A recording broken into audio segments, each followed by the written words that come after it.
সাজানো তো কমপ্লিট হয়ে গেছে, এইবার দেখবো বার্থডে গার্লকে। তার আগে বলে দিই ওর জন্মদিন কিন্তু 12ই আগস্ট মানে সোমবার দিন ছিল, আর তোমাদের ভিডিওটা পেতে পেতে প্রায় শুক্রবার দিন কি বৃহস্পতিবার হয়ে যাবে। তো এখানে বোনাই নিয়ে যাচ্ছিল ওকে আর কি চোখটা বন্ধ করে।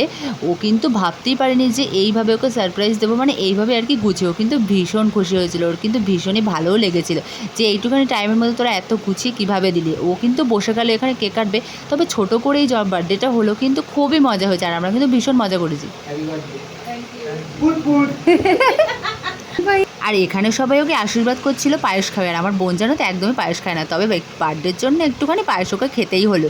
আর এখানে সবাই মিলে ওকে আশীর্বাদ করে নিয়েছিল, ও শ্বশুর শাশুড়ি মা আর কি বাবা।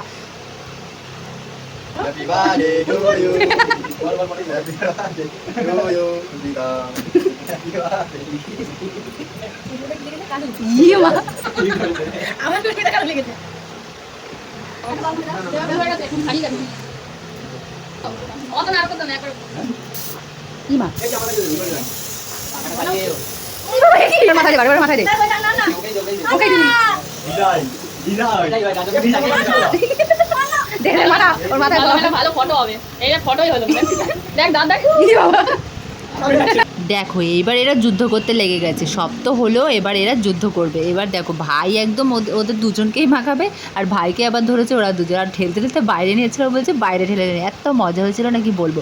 আর ও বোনকে বললাম যে এই ওদেরকে ছেড়ে তুই আগে যা, তোর দেওরকে মাখা। আর দেওরকে দেখো ও এবার লাফিয়ে এবার যাবে দেওরকে মাখাতে। ভীষণ কিন্তু মজা হয়েছিল, ছোট করে হলে হবে কি, খুব মজা হয়েছিল। না শুক্রবার নেই।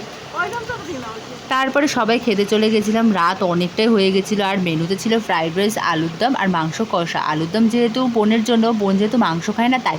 তারপরে কি সবাই মিলে কিন্তু আমরা খেতে বসে গেছি, আর আমি কিন্তু করছিলাম সার্ভ। তোমাদের এই ছোট্ট বার্থডে মিনি ব্লগটা কেমন লাগলো অবশ্যই কিন্তু জানিও, আর চ্যানেলটিকে সাবস্ক্রাইব করে দিও। টাটা।